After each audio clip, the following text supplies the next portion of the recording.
By the year 2002, the story was totally different. Pradeep Kandwala, the famous general management professor and professor of organizational behavior and also former director of IIM Ahmedabad, has described several turnarounds, and I could only say, because I was a part of this process, that this turnaround has been characterized as a magical turnaround.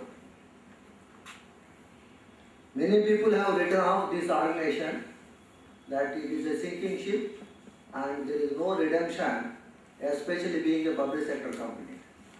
Public sector companies in the country, let me share with you another interesting piece of information. Today they are numbering 250 and their combined turnover of these companies crossed nearly rupees 10 lakh crores.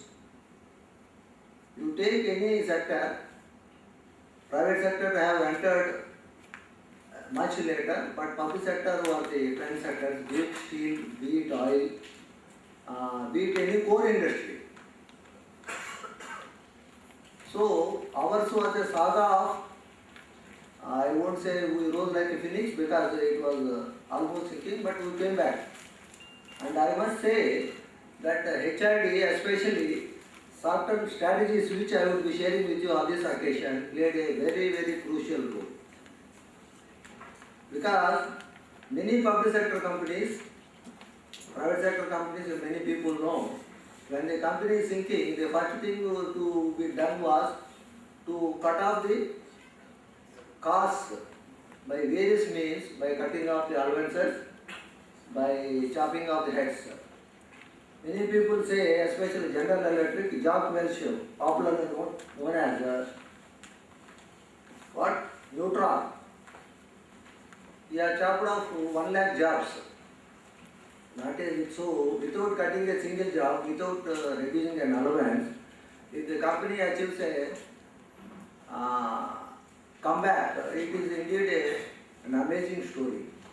So here I would like to say some of the strategies, share some of the strategies the company has adopted in coming back and back into the business, and we have never looked back since then. Some of the crucial areas which have been identified during the period in this when the company was in turbulent times are optimal use of installed capacity, increase in productivity, generation of productivity through control of profits and costs, and customer satisfaction. These are the four main areas. But of all the things, one major exercise, some of the HID initiatives or strategic approaches we have adopted, also I would like to mention on this, which was initiated only with a view to make the employees realize the strength of the skill development, and it was a huge success in our organization.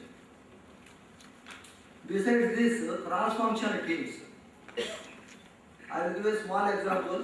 We have inside a power plant, an integrated steel plant, I must say, is the mother of all industries, because you name it, chemical industry, we have coke oven. We have several metallurgical units like steel making shop or blast furnace or raw material handling plant, and so also we have a captive power plant. We have few turbo generators manufactured by Bharat Heavy Electricals, BHL, another public sector plant. So when one of the turbo generators, in fact that is turbo generator 2, was to be repaired, many people said the equipment has to be sent to BHL Hyderabad unit, then only it can be repaired, and that too at a cost of about ₹4 crores. It was the top management, both the technical and services, which decided it has to be done at site, that is what we call it as in situ repair. So cross-functional team from both the power plant as well as other allied maintenance functions like central maintenance, electrical, and other units have been formed, and you would be surprised to know the unit was repaired at Visakhapatnam steel plant site within a period of 4.5 months, and all is saving this expenditure of about 4 crores. So within a cost of about 50 lakhs, the entire thing has been done. So formation of cross-functional teams for meeting the challenges on the shop floor. This is an outstanding example, and this has really worked wonders. Now coming to a macro approach, HRD, any industry, pharmaceuticals, energy, steel, heavy engineering or services, I for one believe that there should be three-pronged strategy. Number one, at the corporate level, should be for top management persons, say something like DGM and above, and they should focus on DGMs on career planning and development of this top management personnel. Number two, plant and unit level for the executives for their career planning and development and other allied matters. And number three would be shop floor level, as I was mentioning just now. Especially in a large manufacturing organization, whether it is BHL, whether it is the Tata Power, or any power manufacturing industry or service industry, it should be at shop floor level also. So this three-pronged approach has yielded excellent results, whether it be SAIL, whether it is Vizag Steel, or whether it is Tata Steel, and I am sure it would yield good results in other industries as well. HRD process at shop floor, I will just say a few points, and a personal executive who is at the shop floor and how he has helped in improving the productivity and production by focusing on some of the areas like counseling, then the introduction of new ideas, implementation of employee sessions, sharing company information. This is one of the most important aspects. Many people, they feel that the non-executives did not know what is happening at the corporate level or plant level. But sharing of company information is very, very important in a large organization. Then the next one is on-the-job training. Then information on future goals or objectives of the organization. And finally, discussing financial aspects and also state as in simple terms. Before I conclude, I would also like to share one unique experience which is there in steel industry, knowledge management and HRD. ArcelorMittal Steel, the world's #1 steel manufacturer, they have plants across the globe, and as you are aware, it is owned by an Indian, Mr. Mittal. Whether it is Trinidad and Tobago, whether it is Bosnia, whether it is any other country, Mexico or whatever it is, South Africa, they have got several units. One of the best practices of HID is by knowing or through these knowledge management initiatives, sharing across the globe the problems and the solutions. And you would be surprised to know they have a daily 1 hour meeting where chief executives of all the plants across the globe participate in a 1 hour video conference. Earlier it was teleconference, now it is video conference. And the problems of the different units or problems are discussed. Similarly, we in the steel industry, we have a unit at Ranchi called Management Training Institute. And here a unique initiative has been started called as Learning from Each Other, LEO. Learning from each other workshops, LEO workshops. So not only public sector steel plants like Vizag Steel and Steel Authority, but also private sector steel plants like Tata Steel, they were shared, and that was quite useful for the people from Durgapur Steel Plant.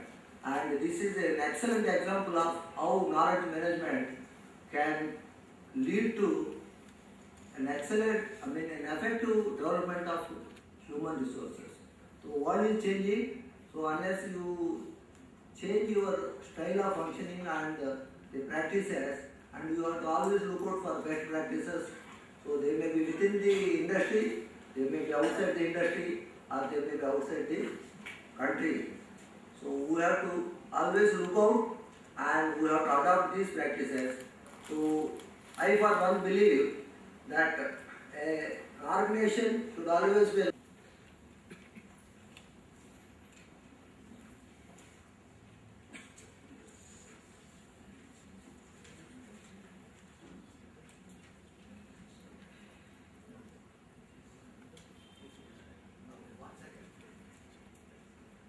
the session that is nothing secure. Afternoon that is retaining the people itself is difficult. Also thanks Mr. Sinha accommodating me. I will go back immediately to 5 o'clock tomorrow morning. I am traveling to US. That's when I have to go early into this. At first I say thanks to the Nipm management giving an opportunity and the NIPM, the emeritus NIPM personnel and the knowledge the professors, academicians, practitioners, budding executives with this. My topic related that is in HRD, how it is going to be a strategic perspective part of it. With an exemptions I am coming, with an exemptions part, HR is the core for all the functions, which earlier I mentioned the Drucker is the principle which is coming out. From there, there is from the commodity point of it, the staff function, that is the traditional function we drive. What would be the role of the HR by itself? Is it only the managing of the resource, or it is managing of the development part of it? Or it is once the development is only, it is continuous to develop. Once you develop, how it is going to retain the results part of it with a strategic perspective. So these are the two assumptions which I am coming through into this. If we look back that is how the HR is gaining importance part of it, it's not given the importance of their own. It is business has given importance to HR. The business environment has completely been changing from year on year, from time to time. The age of the faster age to the age of knowledge, it has been given a different perspective how it has been transitioned. Taking the part of it where the business environment which has been suddenly the environment is getting changed, the focus has been shifted on the human resource. Once the human resource has been a part of it, we decided the part of it, the epicenter for running the business, then the sustainability, which is the another factor which has come. The morning also Professor Tura was mentioning. See, we talk about the future part of it, the future is unknown, unpredictable. The famous philosopher which has been mentioned some time ago, the philosophy, what the definition which has been given. Searching in the darkness and black mind, nothing. But here the future, we don't know how the future is going to be. Totally unpredictable, with unpredictable behavior of humankind. How we are going to be aligned and marry both the things. This is the business scenario which is going to be thrown into this. From the rising the business, how the business has been changed. The rising the cost of the production, the increasing the competition, rapid technological changes, the equation to mergers, and the multi-cultures, multi-dimensional aspects of the business routine. This is the environment which has been thrown to the HR for the developmental aspect which is creating the strategy perspective. Go back that is only how the HR has been transitioned. The beginning it is only the 1950s. Peter Drucker and Nipm, which has been stressed the visionary goal directed leadership to. In the 1960s, the behavioral science which has been dominated, fortunately, unfortunately, today we are talking about more on the behavioral point of it where the HR has been taken the side, which is the psychological point of the behavioral point of which is dominating the human resource concepts. From there it is going to Maslow to Hertzberg. From there it is going to the HR and the school of thought which has come from 1970, the development of human resource. Today there is only the knowledge age which I have been talking about the strategic perspective and the HR. This is the transition which has been come out. The next slide please, that is my goal, my achievement. Can you take it?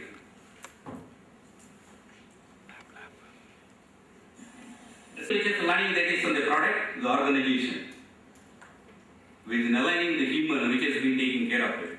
It's not running away. The business is changing always in the product always ahead to the competition part of it. For the competition to sustain the compatibility in the part of it where human intervention is required.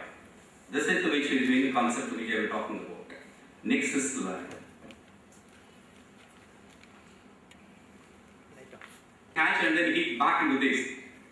See, what they are saying is here that is one thing when he catch the ball itself, it takes a lot of time. If you hit the back, that is the time again that is there is every possibility of the bending towards the forward into this, where there is every possibility of falling into this. Here, we need not wait for anything, hit from the back and stay at the same position. And the same back is giving the opposite to go nearer to the part of it. This is the strategy which is the human resource going to be played. Even the job wells, Professor Subra has mentioned the job wells is mentioned into this. What he thought, but he mentions very clearly, I need a competent people who can change the tire when the car is moving. This is the competency which I am looking for in the future generation part of it. So these are the two concepts which I am thinking that is how the HR is going to align part of it. I am not going to dwell upon that is how the talent management, the two parts, one of the talent acquisition, the learning and development, performance management, development part of it, compensation and benefit management, and then again the career path, and then finally there is going to motivating factor, career path and the evaluation reward. I am not talking about this, but I am talking about both and a different perspective, how the HR is going to advocate the entire philosophy in the strategic pattern of it to creating the business in the new ventures.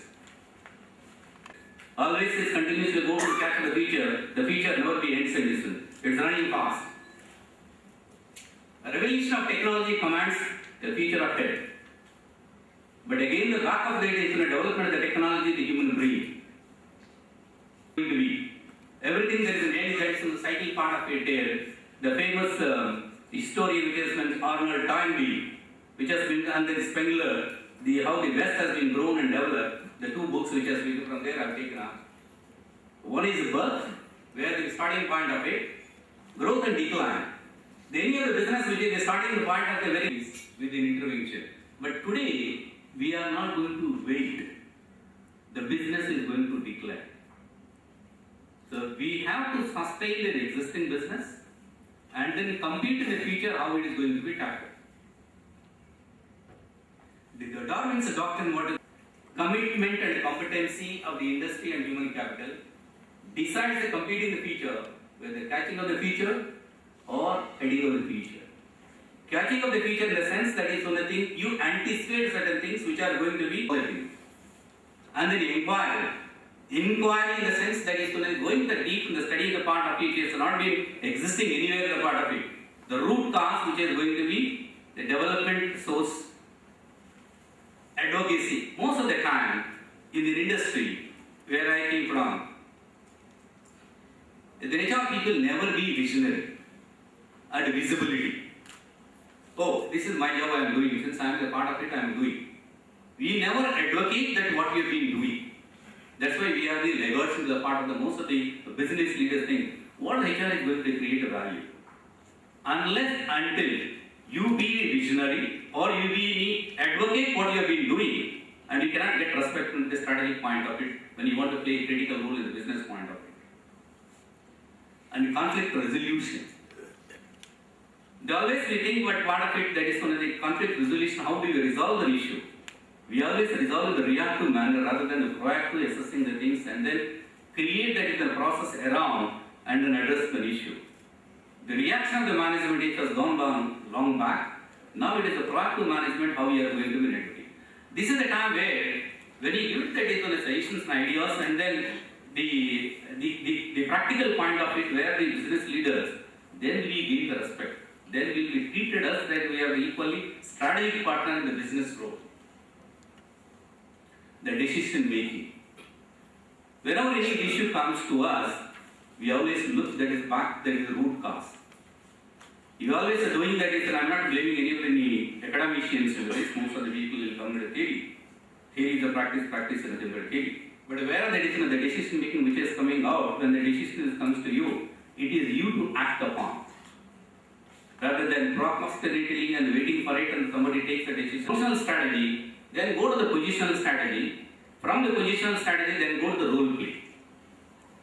Then the role competency, then we can map it, that is the positional competency, from the positional competency to business competency. That is the way, that is an equation of the people which is going to depend. Rather, we are acquiring the bulk of the people which are not going to be great. In the morning somebody was mentioned Brahma is to myself. That is when the last one will comes to act upon immediately. Other one is the knowledge. The people who are going to be developed and maintained and sustained, and they continue to retain the people. This is another biggest thing which is going to happen into this. The skill development.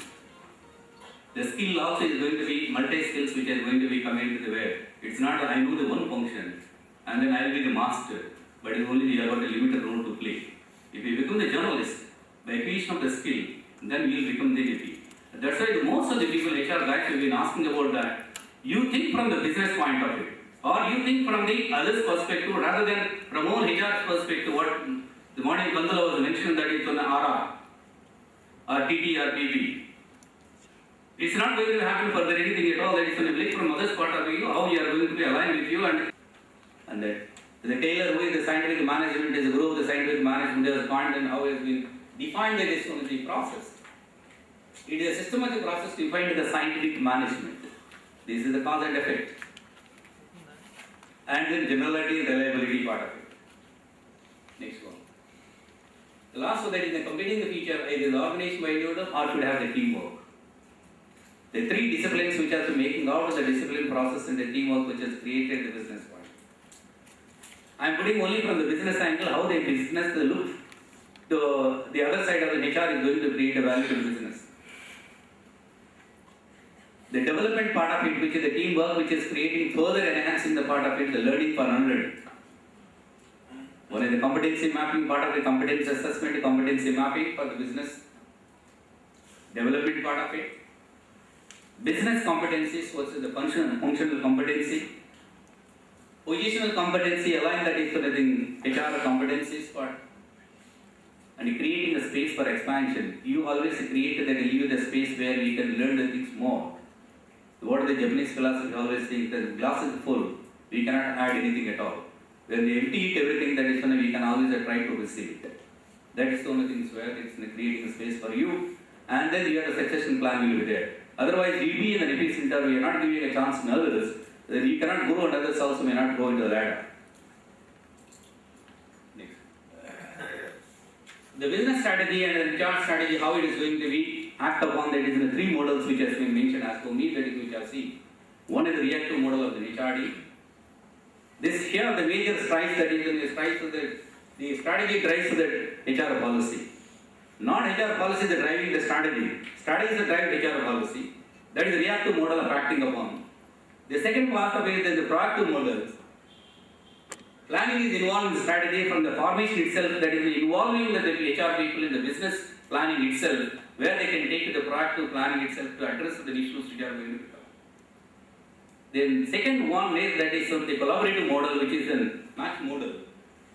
The integration of the both the reactive and proactive model, that is something where which is the combination of the blend of the both the things which can address the issues which are going to become the business challenges.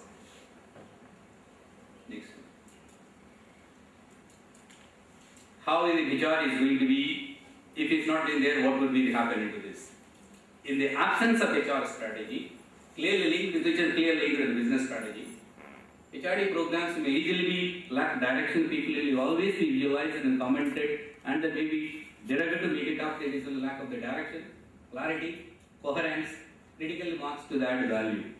Always we look for that is then the value addition to any point of it, then they create a value to us.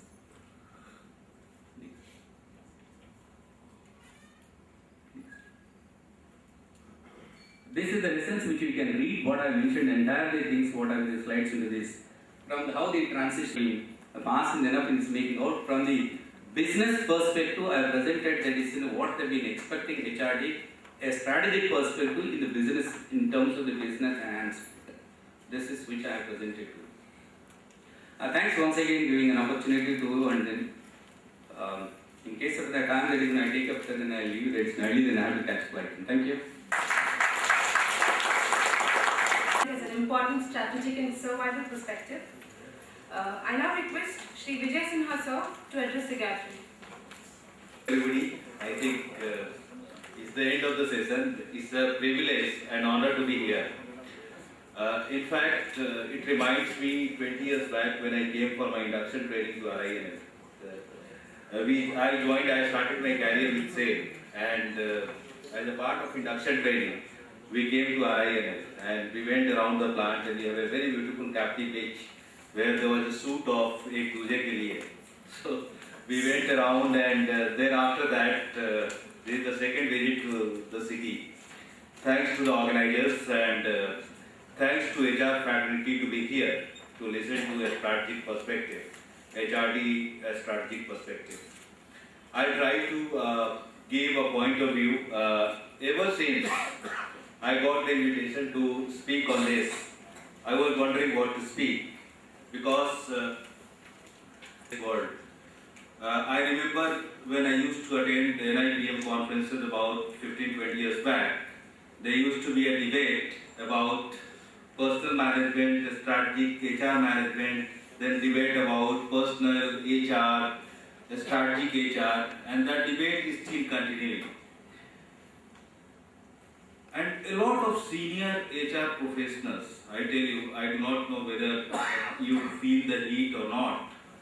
Probably Mr. Reddy is here, and I'm sure that even public sector undertaking today feels a lot of heat about cost, practicing it in terms of cost, in terms of productivity, which was a debate till then. We actually started practicing and we started learning how to become more productive, how to become competitive. The journey started ever since the globalization started. In fact, we all started feeling that competitors are coming, a lot of fear, a lot of debate. But the actual practice took a lot of time. And a lot of senior HR professionals were under fire for not contributing to business in terms of strategic contribution with the CEOs were expecting. And then, when the invitation came to me, I thought what to do, because I myself was brooding a lot that what to share with the senior HR professionals who are going to be the participants along with me, that still people feel that HR professionals can be the CEO and can be the best CEO. I also feel the same, but unfortunately to share with you, the organization, the CEOs, if you really touch your heart, and I think my colleagues on the dais will agree that how many business heads or how many CEOs or CFOs do believe that HR can head the function.